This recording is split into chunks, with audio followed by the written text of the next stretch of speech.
Abonnez-vous sur Diamant Noir TV, la chaîne de la liberté d'expression et d'opinion.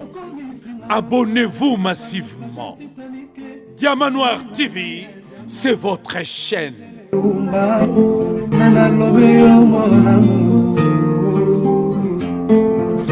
Téléfortifia de mon corps en cas de rechute. Alina kanabundela kailo kola bébé et moi. Et qu'il a monnaie n'a pas ça qui n'a pas soyé parce que nous tous n'ayez pété le kola malemba. Kolina na ya diamant, Gisèle Oumba. Kolina na. La chaîne de la liberté d'expression et d'opinion. Abonnez-vous massivement. Diamant Noir TV, c'est votre chaîne. Bonjour et bonsoir Balandino, surtout à Diamant Noir TV. Boebi ke biso na Diamant Noir tozara toujours présent, surtout tango toye na makambango boebi ndenge lekaka. Lelo tozaba pitoye kokuta na batu ya SI de France. Makamba olebeze bele ba mama baza ko tomboka ndenge tomoni makambo leki na Goma. Bomoni nde bandeko kufi na Goma e ba mama ya Paris ba telemitan tolobi na minoki ba mama bazo telema. Tozo kende malembe bisika nyonso tu awa lelo toye kokuta na batu ya SID o ba tomboki na makambo leki na Goma. Batu ya Martin Fayulu Madidi nde bazoloba que il faut makambo esila. Biso tozo kota na kati poto tuna bango to landa biso to kota pona kotuna makambo. Vraiment, oh, eleki na Goma. Bolanda biso po ba mama ya SI de France. Waouh, bango so ba telemi atoyebi. Maman Françoise déjà ye wana to moni kotoyo. Maman Clémentine. Bonjour déjà. Bonjour. Vous allez bien, sentez bien? Oui, tout va bien. Awa to o monika ka échantillon ya biso ba mama SID, mais to ba ebele bazali. Et lelo ndenge tozali a poto se présenter. To lingi ba mama baya ebele. Boroya na SID, c'est pas pour la maman. To peso maloba wana ba mama baya zela muke poto za na problème ya munene na mboka to yebi que na est ya mboka na biso batu bakufi ya liboma. Donc peuple congolais surtout ngomona ba mama surtout na France bazo telema pona likambo. Maman Françoise, bonjour na. Bonjour maman. Bonne santé. Malam. Yo lati matanga ngo déjà ton ndenge. Makasi na latango banda ese salama ti lelo passe ezaka na motema. Na ebite soki batno surtout ba raisonna neti ngai. Mboka na biso batu balingi mingi kobina. Komela masanga koningisa loketo bakomi koseka biso na batu ya ba pays mususu nazota na ba émission zoleka batu ya Afrique de l'Ouest muto zo émission zoloba pour le Congo à laisser les Congolais avec leurs églises qu'ils aillent danser, ils aiment bien danser et aller dans leurs églises. Ça commence à faire honte. Comment batu mobimba mitu na biso zo salate? Est-ce que Nzambe atiaki kaka Congo kita pesi biso kita belé mais mayele la mutu alongola bien ndenge ko sambela ga banda tongo bo banda ko sambela banda tongo tipo quoi ba mama mawelongo na ba mama ngana mona ba mama bazo sala be mission na bango ko finga batu émission omona mwasi asali émission asali vidéo azobina les kamba zobina la eyebanité entre temps ba mama mususu kuna bazo lela tso tutala ba bilili bana batikali bango moko ba mama ba kufi ba mususu ba perdre ba famille atikali ye moko ayebi place akolala te tokoki ata ko raisonner te congolais moko na moko kaka ba mama nano tobi to sangisa Congo mobimba 10 € ou 1 euro ti biso to na libanda 1 euro kaka Europe mobimba poto sunga este wana tokokoka te tokokokango mais tolingi te tolingani te oh congolais to fungola mitema to fungola balingana kaka soki ba bengisi une invitation bien nini batu mobimba kobina bokotika mukolonini bandeko na ngai mukolonini kobine ko sila kolango ko sila bana mibali bakoma lokola bana basi yoso mona mboka nini mona mbala bina makasi koleka mwasi na mboka ni kaka na Congo mona mobali akobina koleka mwasi loketo mayela mutu ekoma na loketo on comprend plus rien du tout. En tout cas, maman bolamuka, maman bo mawaya ya nzambe ya Yesu Masiya ekota kati na bino to telema pona Congo nebite loko ni la lisaka bino mboko pe Europe ya biso pete makambu pe zo changer lobi ba bato kanga bisaka tokende baso benga na ba français na bamboka mususu biso pe un jour tokende wapi ato tongi 3 immeubles na Congo tant qu'il y a pas la paix tant qu'il y a pas la sécurité botonga na bino na botonga bolala kango te l'air yango bolamuka. Merci omoni bakambango pena tant ba mama bazo ba yomba boya balobi mama to pesi osiko malubana nyoso oui voilà ndenge kaka boyoki mama na biso François Nzenga lobi eruti na motema na ye donc nga nazali ko proposer bino boya na décider pour tout zala ensemble pour justement tout lutter pour na ba valeur wana parce que président Martin Fayulu na kati ya parti oye asali na baninga na ye ezali pona kolakisa biso civisme bolingo ya mboka parce que ceux qui toza na civisme na bolingo ya mboka te mboka na biso ko tongamaka jamais tokoki revendre à l'extérieur ya mboka 40 ans 50 ans mais tozalaka toujours motema na biso kuna parce que tozali obligé tozali na choix te donc avec les idées c'est ça qu'on nous propose tokanisa mboka to lutter pour na makambu nyoso ya mabezo le kalamboka pour mboka na biso échanger mama boyoki colère na ye ezali na moteme uti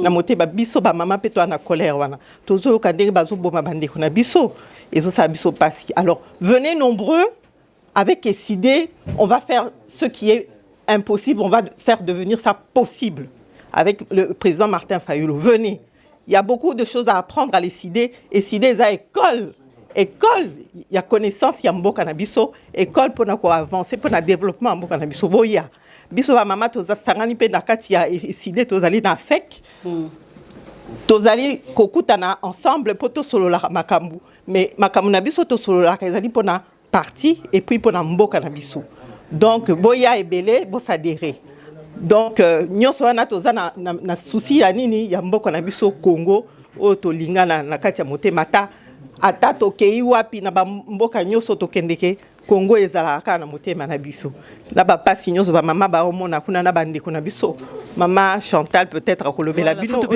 maman bonjour maman bonjour okena sima boyo omona na ndeni na tayo moko bonjour maman vraiment ba mama eza toujours ba mama to bi mama bonjour bonjour maman ngai nazana kanda Congo parce que na monika attention des jours bandina kokota na diamano na kati ngai nazali na décider parce que idéologie président Eli ezali mpona mboka na ye azana souci mboka na ye il faut que ne likolo parce que makambo eza kati na mboka na oyo leka wana eza makambo kitoko te en tout cas soki lelo président Eli na miso comme na place wana mboka na miso ko charger parce que azana makambo ebele po mboka niza ya kobonga ba onyoso ba koya de gauche à droite baza rien tango yokaki bandeko bakufi ebende ozomona elobela ko kanga ina na pasi na motema donc nde nazalaka na yebite so munyoso za motema netinga donc ko aider elo to senga congolais fungula maboko zala na souci ya cotisation mbongo tozoka to salaka ata moi 1 euro 2 euros tia ekende to ça bandeko wana bandeko bako souffrir bazoko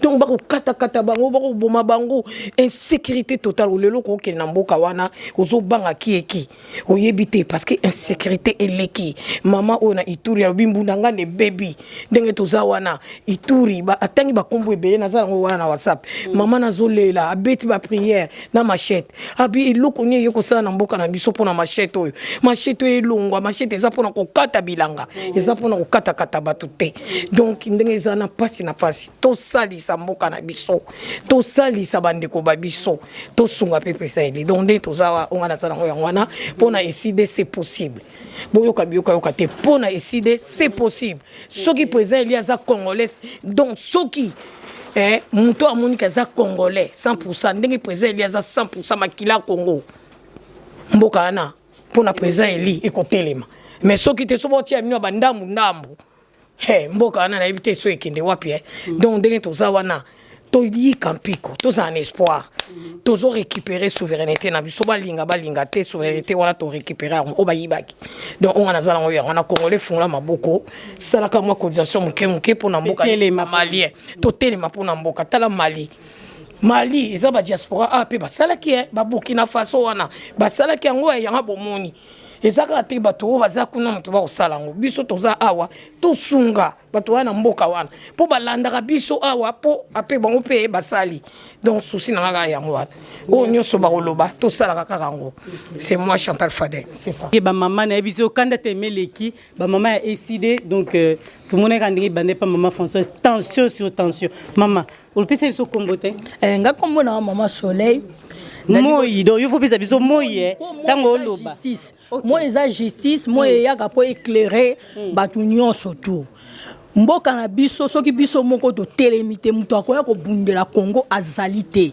bitumba eza pona mobilité pona mwasité mboka na biso ekomi na danger nzambe apesa biso makoki nyonso tozana oyo nyonso ekoki tozana ba arme nyonso c'est bien ko sambeleza malamu ko belela nzambe eza malamu na molimo c'est bon na musuni biso mo futo telema zwa oyo nyonso ko zwa pona ko défendre peuple na yo o koloba te eza etali lingaïté politique eta lingaïté etali biso nyonso to eba politique te tant omoni ke makambo ekomi pasi bako kata bandeko na biso na este sikoyo ekomi na bakwa mutu na Congo mobimba eko to komi na insécurité mokili mobimba ekomi ko finga ko chola biso bato tozaki ba peuple moko somi bato babane ko banga biso lelo na bato bakoka ko loba na peuple congolais Kinshasa te bakomi ko loba na bango peuple congolais botele mama tata mwana mukolo telema simba mopanga oro simba to papa banguna mabele wana eza biso balonga rakolo mabele te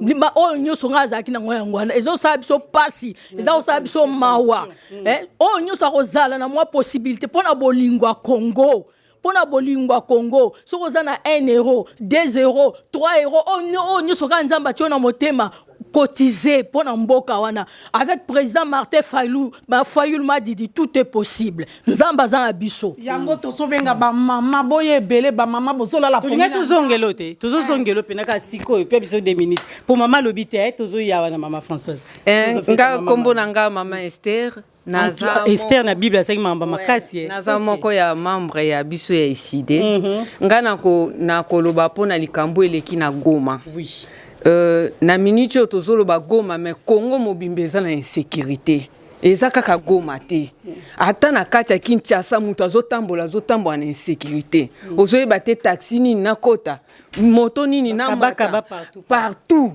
tokoloba kaka te ke o eza likambo ya Goma makile tangisa 50 Congolais c'est déjà beaucoup tolembi pona mboka na biso tolembi na minute tozoloba totelema biso nyonso po tobundela ekolo Congo mama papa mwana boya to sangana sima ya président Martin Fayulu to bundela mboka na biso Congo merci beaucoup ngana songili susu pona ko benga ba mama botikola la pongi botelema na motema ba mama mtu batonga ekolo so botelemi ba papa pe ba Holanda batato baningisa luketo pe ba koyoka soni ba kolanda ba kolanda po bateli ba mama nyoso batelemi tika biso pe to telema ndenge ndeko mwasi utikolo ba insécurité saka na ST za Congo mobimba na justice na ba tribunaux insécurité yali OK ko samba likamona mutu lopango na yo moko ba memio na tribunal okokoma kuna ba pesi mutu wana raison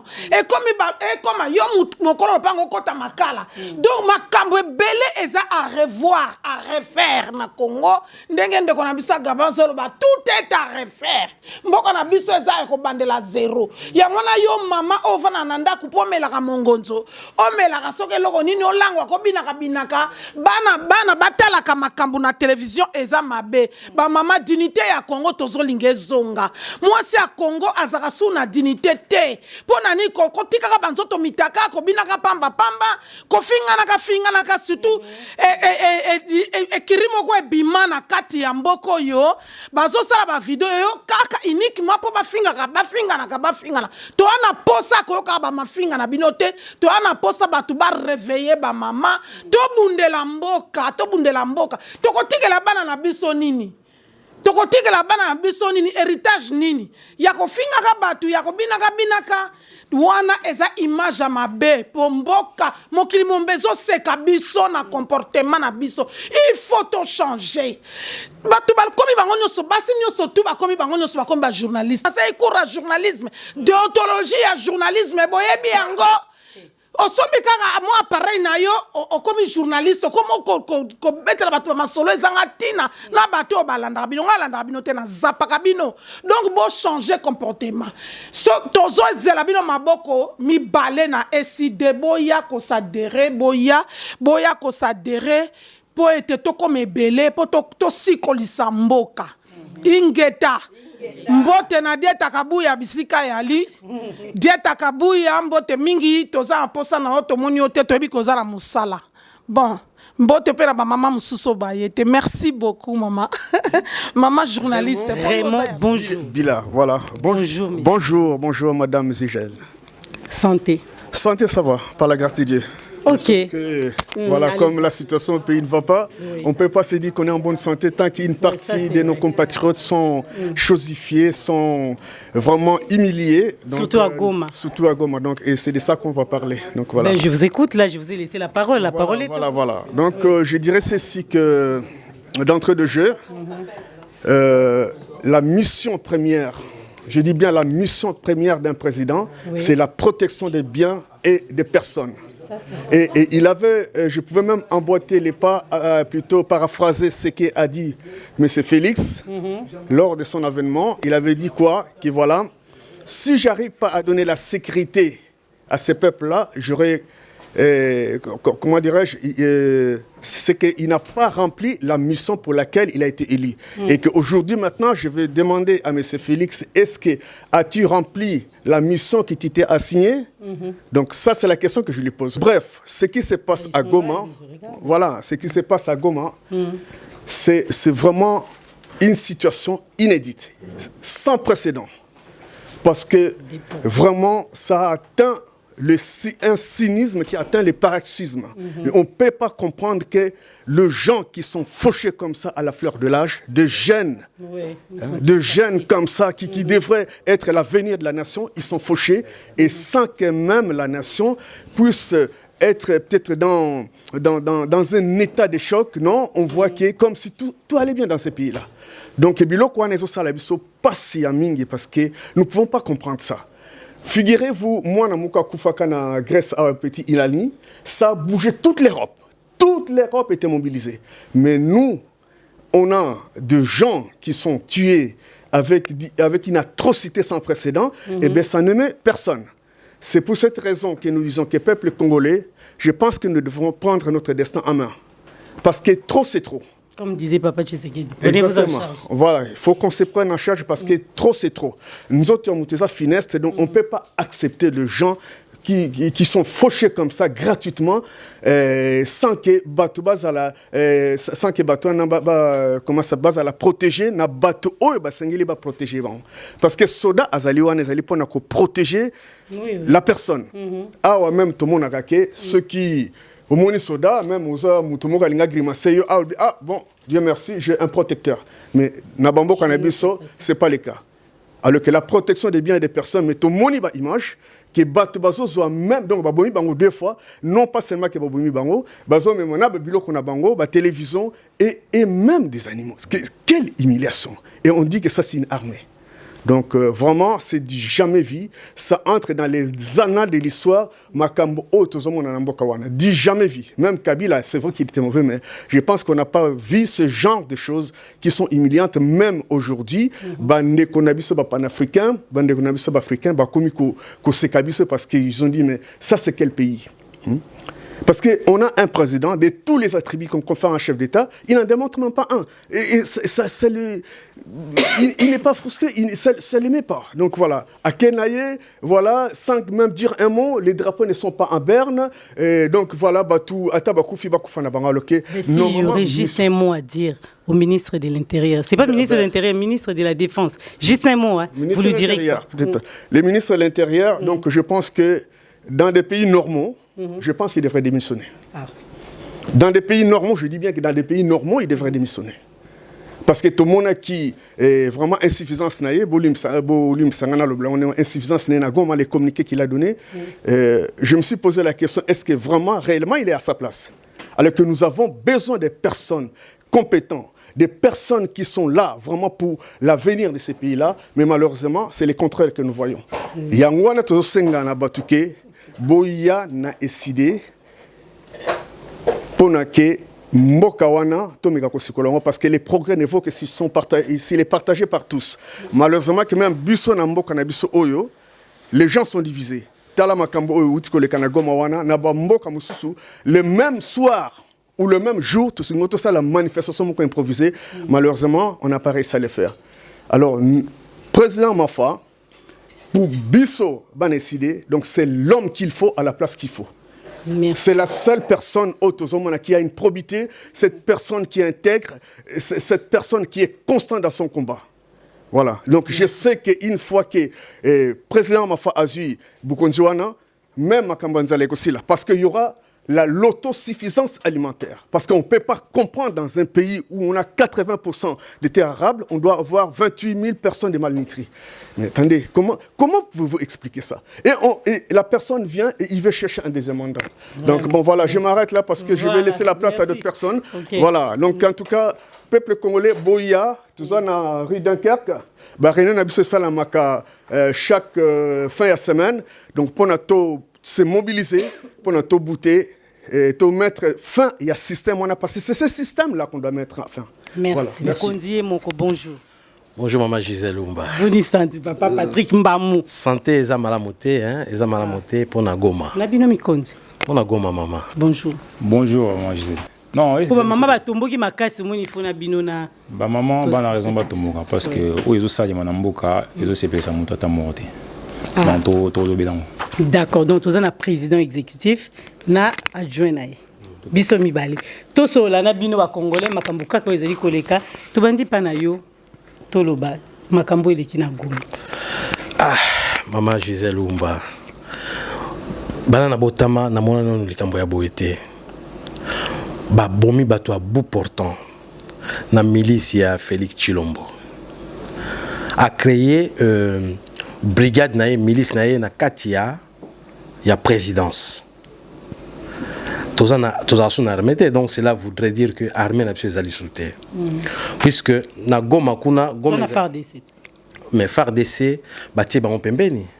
Puisque na Goma ezali ville moko ba sali état de siège.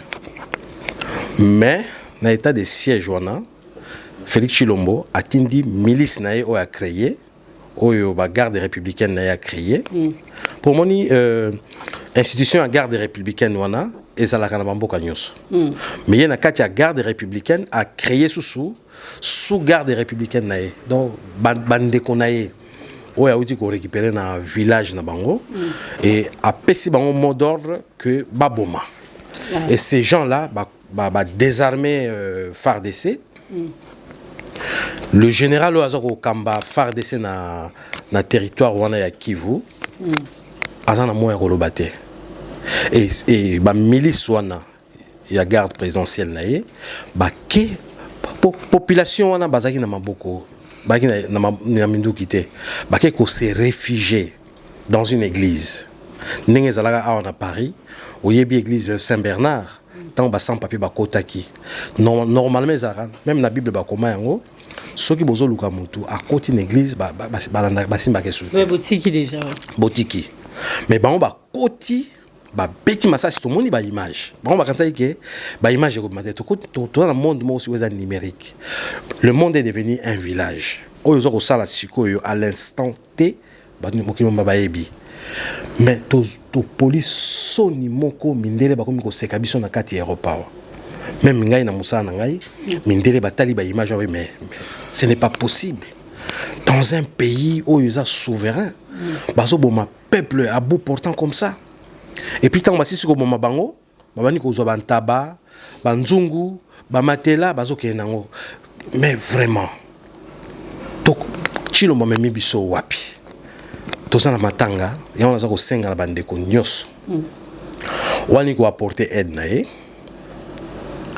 apengi biso na kati ya SID pour maman na biso Nancy Baramoto a fongoli si cagnotte moko pona bandeko na biso ya Goma. A senga numéro à compte ya parti na pesa kié ou alingi à atteindre ngai soit par téléphone. Numéro est 07 61 86 60 44. Au Bengingaï, dans le PSAE, numéro est maman Nancy Baramoto, Dulk, au Bengié, Botaline Boyko Sala, pour nous sunga bandeko na psoyo, ba koufeli bandeko na Goma. Imagine toi maman, maman Nangaï, bibembe comme Pola. Plus de 150 personnes ba bomi. Population ni ba kunda bandeko na bango, gouvernement a boyi. Siko bibembe komi ya kopola tokosuka wapi et on zo senga na population tango zo koka pour peuple wana azwa dessin na amen mais na ko senga susu na bandeko baza na France permanence na biso yango yo boya na 55 rue Dunkerque na Paris 9e juste à côté à Gare du Nord exécutif adjoint Baya a repé sa date ya réunion pour la prochaine réunion. Une fois par mois. Merci beaucoup. Ok, merci, notre président. Il y a adjoint à Loba, Makambozo, les cas surtout, Namboka. Merci beaucoup, Maman Gisèle. Premièrement, on a un merci. On a couvrir l'événement à Lilo. Merci. Parce que c'est une journée spéciale. C'est une journée spéciale parce que tout le Béli, projet de société na biso ou te béni manifeste de Kisangani et ali en quelque sorte ba moyen ba mécanisme au biso to kotia en place pour te télémisa Congo na biso to tia ngona nzela ya ntomwa pona ozongela mukie o yesalimi na Goma na kanisi nyon c'est le bami na obakisaka ka été carnage o yesalimi na Goma ezali le carnage le plus meurtrier au phare d'essai à sala na mboka nanu armée na biso etikala ko boma batu nombre ya obabomi na Goma te. Plus globalement, ils assignent que la condition de vie à biso ba congolais allaient se dégrader très largement depuis où Félix Tshisekedi a commis le pouvoir. Un autre c'est mort les alliés nombre ya bandeko ba Kimi Congo pour boya ko singa asile en France en 2022 et atteindre près de 6000. Donc tous alliés pays à Liboso en Afrique où les autres d'abord réfugiés en France, les alliés record il y a biso depuis 30 ans. Donc, durant tout la gouvernance, il y a Joseph Kabila ou Tozalara Kobenga étranger, les Congolais batikala te kokima mboka ko bazo kima sous gouvernance avec Tshisekedi. Donc biso tutie maye na biso nyonso na kati ya projet de société ou to bengi manifeste to Kisangani ou ezo la kisa bino lo lengeni to ko tambusa mboka soki bo pesi biso confiance lo lengeni to ko telemisa yango poto tsi yango na nzela ya ntombwa ya développement. Pour la réunion nabiso ya mois d'octobre au Sangana Awa 55 rue Dunkerque Paris le 14 octobre samedi 14 octobre la réunion nabiso bandana à 16h et souvent à 18h. Gislain Menayak, bonjour. Bonjour Maman Zizelle. Je suis responsable de la jeunesse à Paris. Donc on a assir au moni batu nyonso. Jeune bazé belé pour tout toujours musala ko mobiliser et outil boye pas président Eli et quitter pas Patrick Mbamou Bambaya. Ba papa Raymond ba papa Massambe ko e pa na biso pe toujours transmettre kana ba jeune donc ba nyonso da ba mama ba lobby ba konzina biso ba lobby mais na Congo ba jeune tout monde ba komi ba kabaka ba ebele. Oui, il y a un problème à Congo, Maman Zizelle. Insécurité où il y a Congo, responsable de l'insécurité, là, Félix Tshisekedi. Pourquoi Félix est responsable de l'insécurité? Parce que, misal les athées, Maman Zizelle, c'est normal, nous sommes l'esprit faible, pour y battre.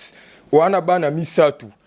Po fute la ndaku bana na po batanga sikoyo yo wana musala te osani po yiba te batu so esprit faible ko yiba c'est normal batona ba yiba soki batona bana misala o ba bien rémunéré ba ko yiba te ba bando s'occuper na occupation na bango pourquoi a makambo ane zala te po mutu nyonso a s'occuper na occupation na ye ayebi ke na fin du mois ko quelque chose et ko sunga famille na ye Congo problème d'insécurité on a lancé appel na ba congolais no so peuple congolais telema bobima na l'église l'église de sommeil et autres districts bino soi-disant l'église de réveil bobima kuna botelema bazo sabino ko bala ko bonga ko bala ndeni o sala raté problème eza problème ya Congo problème ya mboka donc ba pasteur bo cotiser poto somba salle jour ko somba salle a tche kombo na ye kombo moi sinene ba na ye bino batu bo cotizaki donc mawa mingi ya wana bo bimane l'église problème à Congo problème avec l'église te ba pasteur ba yo kosa population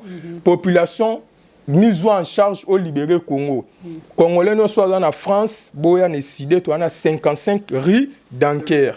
Donc, beaucoup de bis, biso na téléphone à 07 53 75 76 67. Ceux qui bo bengi boya ko sadere na décidé biso nyonso poto za la cime président. Le président Martin Fayulu a mérité soutien ba congolais nyonso. Pona Congo to arana ba politicien te. Seul politicien to zanera ye wana batu nyonso mibi na mibi. Yango na po azwa makasi esenga biso nyonso to ana simana ye. Totindika akende liboso ezala pena bien mama zena zomona batu bazolo batala na minute na Congo mobimba avion zate pays le roi Congo to en avion te moyo kende boezate banzele zate ba avion zate bazo yiba mbongo ya mboka donc epe sa passion batongi hôpital ya mama emo Kabila pe a réflexionné à cinquantenaire mais est-ce que ba pauvre citoyen ba kota na cinquantenaire wana prix na ngweza combien consultation pa mbe bandi so na $2,500 so ki batongi mama emo boza sir ke ba congolais no so ba bando kota kuna prix no pe ko matam sous 3000 poto ndima ke soin médicaux komi bien na mboka Félix Tshisekedi soki abeli ye moko zo na traitement kuna wande to bando mona oui soin pene komi très bien mingi o lobete nyonso ba lobi mama Zizel bande kunanga obozo landanga boya ko sadere na eside ezala pena bien mingi merci mingi mama Zizel na service social abiso merci na bakonzi Patrick Mbamou donc coach ya ba coach bamba ya Musampa ba papa mpia ba papa mbo ba papa Masamba nde ba osimba toujours eside malgré bitumba pa ba rappel menacer mais ba tenir toujours ba osimba eside boya neside boya ko soutenir parti ezala bien merci mama Zizel. Il y a plus de 150 Congolais, plus de 150, ba blessé basé belé, bibembango tilelo, monsieur comme Kopol. Mutoko kunda yango azate. Prix Nobel Dr Mukwege ba kenai ko ba Congo bandeko ya Kivu, Nord Kivu na Sud Kivu, ba ke omonae. So ko sunga ba kunda bibembe puisque bembe to uta na mabele to zo na mabele. Et bembe na biso na bokoko na biso ezakana temps. Soki mutu akufi pour famille fandanien bazon sake na mabele et jusqu'à présent même ba famille wana baza ko réclamer ba corps ya ba ndeko na bango ba ke no kunda et les pouvoirs usurpateurs ya Chilombo balingité même ba bienfaiteur oyo balingaki bana ya Kivu oyo balingaki ke basangisa bakunda bandeko na biso wana et le gouvernement illégitime a boyi tozo ebate mboka yango tozo kende wapi mais tokomi presque na suka totikeli na tolobaka 2 mois et demi et on ne parlera plus de Félix Tshisekedi Tshilombo et on ne parlera plus de son parti oyo et Kosibiso pendant plus de 30 ans. Un parti de mensonge, en fait. Le 23 janvier 2024, et ce parti-là, et qu'on a appelé à disparaître, vu ma BO Basali pendant presque 4 ans et demi, toujours qu'il y en a 5 qui m'en ont eu. D'ailleurs, on garder même 1 minute il y a silence pour na kokanta bande ko na biso batiki biso. Merci beaucoup.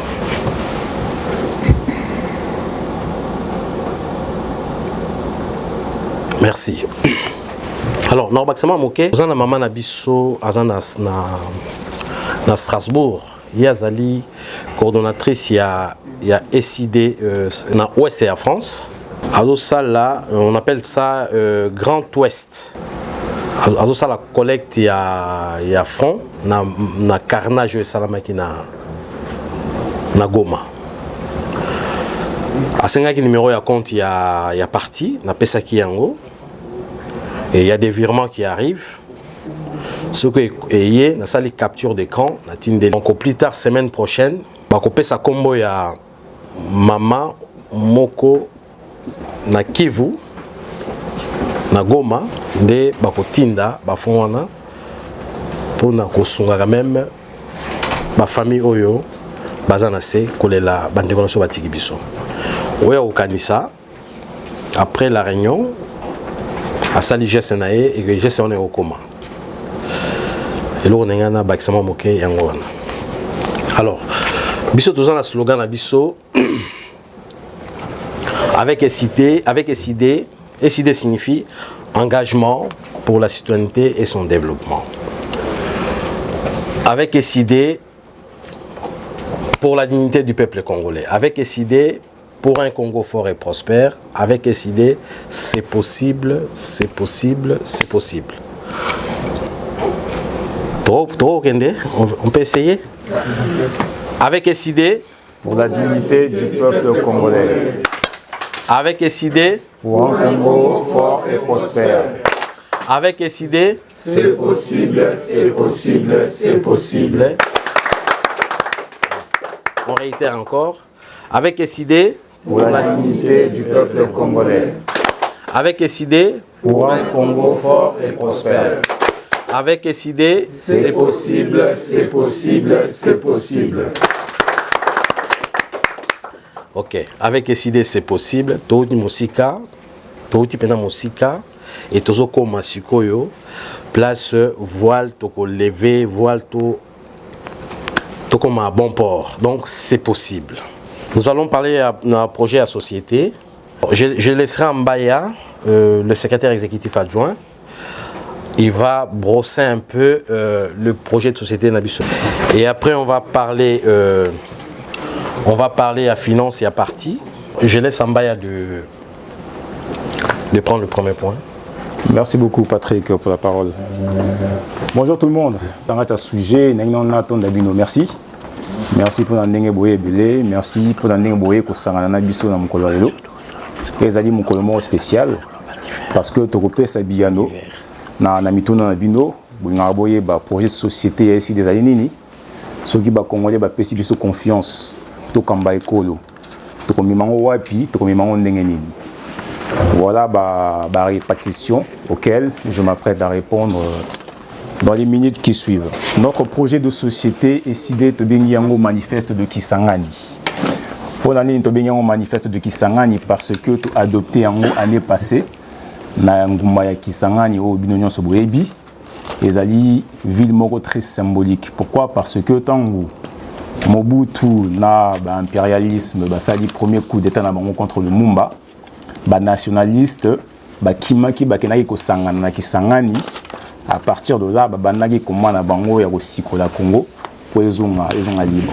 Donc c'est une ville, les alliés ngumamo hautement symbolique et c'est une des raisons pour laquelle tu connais que ça là congrès na biso kuna et sika to adopté projet de société Otobengi Manifeste de Kisangani.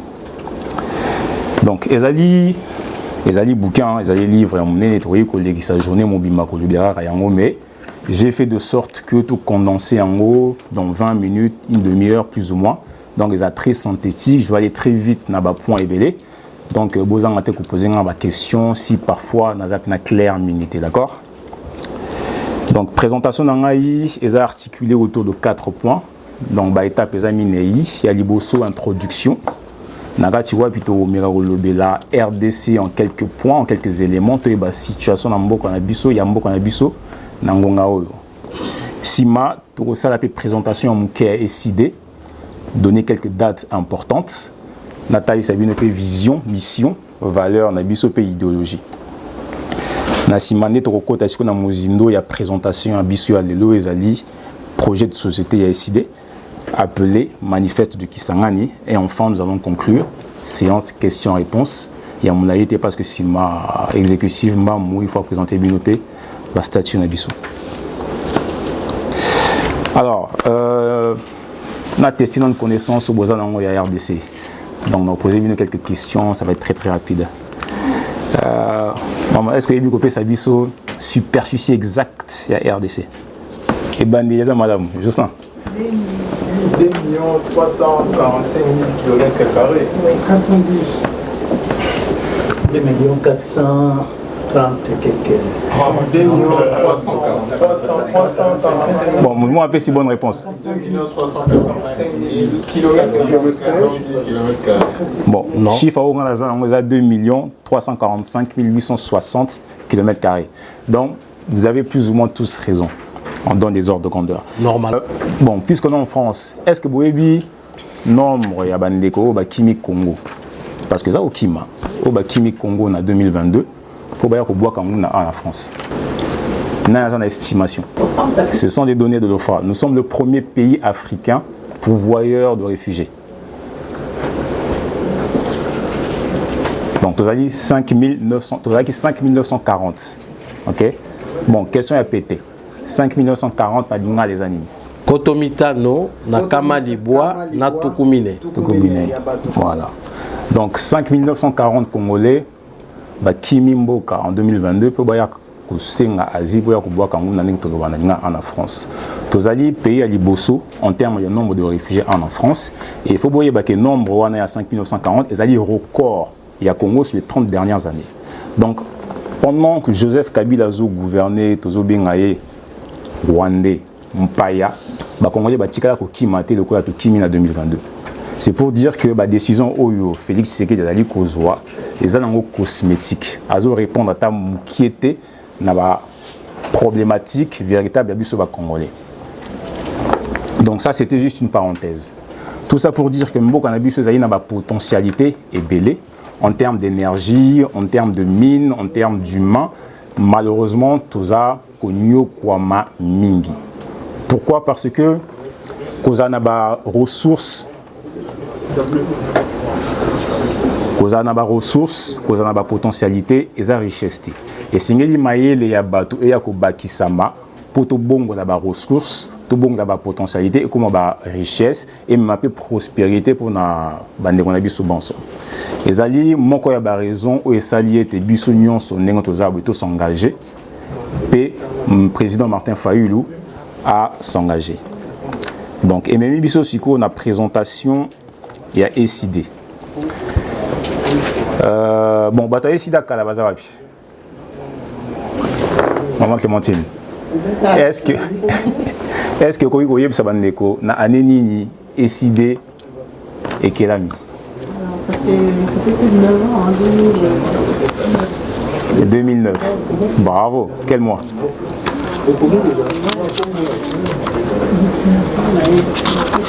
Bon, excellente réponse. En effet, ECD en quelques dates importantes. C'est un parti Nabiso, à parti Moro jeune, les Lingue, Tobotami Kalamini, Tobotami en 2009, créé par son président fondateur, M. Martin Fayulu, Oyo a longué statut à président fondateur, comme président élu, il y a ECD.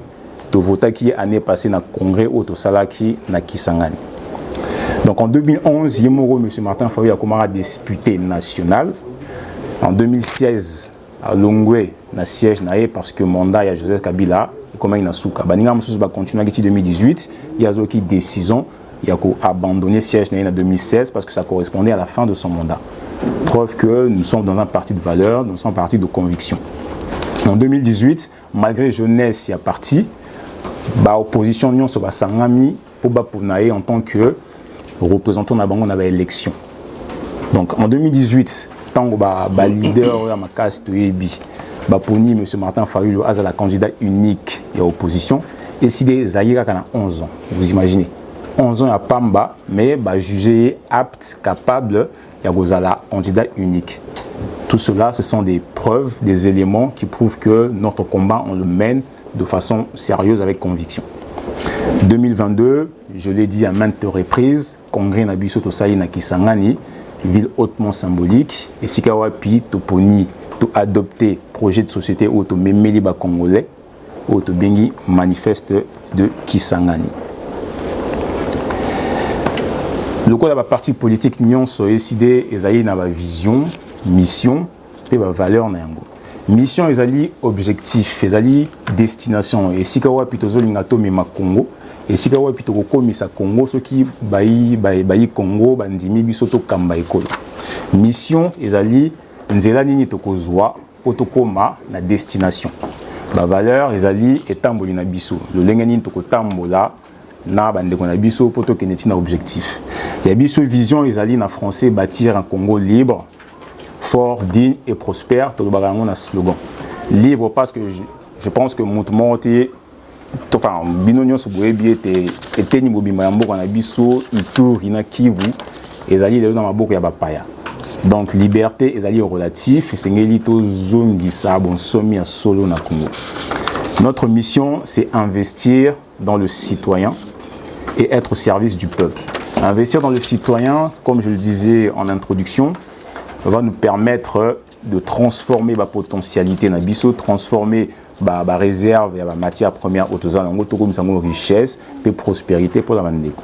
Donc mission automi pesi auto réaliser ce qui botie biso na ki bokondezali to lona na mutu nyonso azo makoki ya ko sala musala na maele na yepo toto mbo ya biso bonso RDC.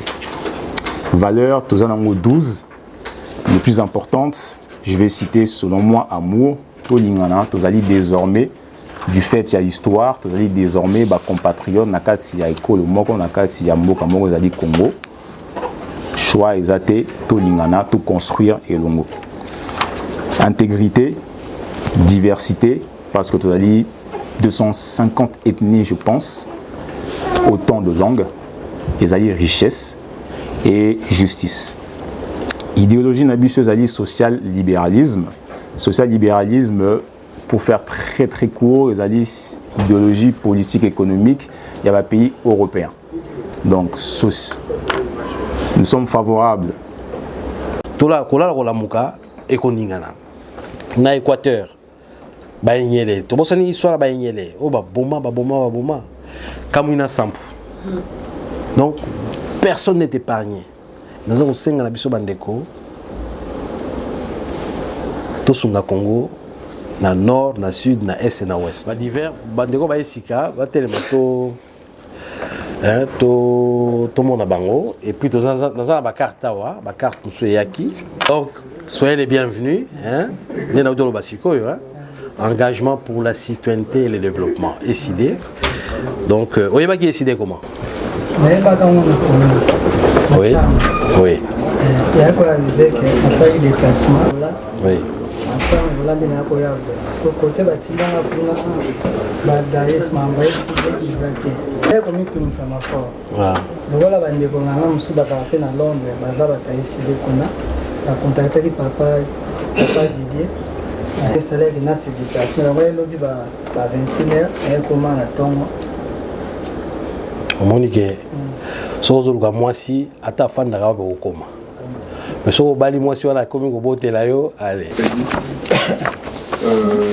Par curiosité, il y avait des adhérents des SID qui passaient et le projet me semblait très intéressant. Donc du coup, je me suis renseigné sur vous avez demandé les manifestes, ce que je ne trouvais pas, et pour me renseigner sur SID, parce que ça me semblait sérieux, le parti le plus sérieux pour la présidentielle. Je me souviens, on a échangé 10 mois. Quel est ton avenir au sein de notre parti SID? Le fait de récupérer ces manifestes qui nous a beaucoup intéressés. Là, la discussion et le programme, comme ça a été étayé, ça m'a beaucoup plu. Donc je pense que je vais être un membre effectif, on va dire un adhérent effectif. Je vais essayer d'être là parce que je suis étudiant à côté aussi. Donc il va falloir que je m'arrange aussi avec cela, mais comme c'est une fois par mois, ça devrait aller. Très bien. Donc, et sache-le que, jeune homme, sache-le que l'avenir d'un pays dépend de sa jeunesse en fait. Nous avons déjà fait notre temps. Pour nous, hein, pour moi, il est presque 17h presque. Mais pour toi, il n'est même pas encore 9h30. Hein? Alors profites-en pour le Congo de demain. C'est vous qui allez relever ce pays-là. Soyez les bienvenus.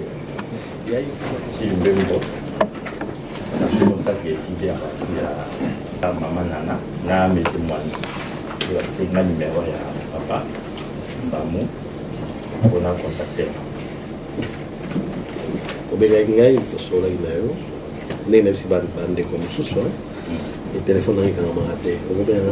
Trop bengai aux unités au bengai pour deux fois. Merci dans le cas. Soyez les bienvenus. Hein. Et puis, au matin, on a aussi mon Vasiko. Ça ne sert à rien à répéter en haut. Nous sommes indispensables. Demain, nous allons se soir et puis nous allons jeunes nous jeunes, nous allons tout le temps pour demain, nous allons relève. Je voudrais savoir, est-ce qu'il y a une marche qui est prévue ou pas? Si. Quand Jocelyn, je laisserai la place à Jocelyn. Nous sommes en train de préparer, s'il vous plaît. Nous sommes en train de préparer une marche. Nous avons un projet à marche. Hein. Le moment venu, tu repères sa date. Hein. Date exacte, puisque vous savez, une très bonne marche, ça se prépare. Et ça, normalement, pour l'ambabilo, il faut vraiment attendre les ingrédients et tout ça. Babilo, on est simbraté. Maman Isano.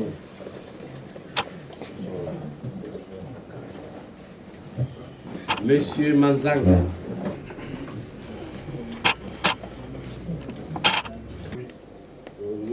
Chacun en a eu ou pas? C'est pour récupérer sa carte, il faudra son petit manifeste. Pour prévoir... Ça ne vous dispense néanmoins pas. Je vous encourage vivement, besoin exemplaire na bino botanga parce que ils allaient péter ensuite à comprendre vulgarisation on a nazolinga sala autour ya manifeste. Donc malheureusement tous 8 ans il y a au même moment na soukate, je suis navré. To continuer en Malasima, prochaine réunion il y a mois d'octobre, date ici tout fixée maintenant on a tout. Soyez connectés, na la communication pour l'invitation, tout ça là généralement à travers canaux officiels na biso. WhatsApp, na groupe Facebook, page Facebook, créé il n'y a pas si longtemps. Donc je vous invite également, j'en profite pour inviter Binobo qui s'abonner à la page Facebook où il y de plus en plus davantage un des canaux privilégiés pour nous communiquer avec l'ensemble des membres. Pendant ce qui ça, j'aimerais m'excuser au nom du parti pour une réunion en retard. 1 heure de retard, c'est pas négligeable. N'est pas aussi ils sont en retard, n'est pas que dans beaucoup où mutunyon ça a occupation belé. Voilà, et j'attends sous boulot na agenda na bino. On s'en excuse et on est conscient que ça et le côté sengeli et sengeli to s'améliorer na. Donc, on a su Kiwana exécution habituellement et le Bakissa. Abonnez-vous sur Diamant Noir TV, la chaîne de la liberté d'expression et d'opinion. Abonnez-vous massivement. Diamant Noir TV, c'est votre chaîne. La chaîne de la liberté d'expression et d'opinion. Abonnez-vous massivement. Diamant Noir TV, c'est votre chaîne.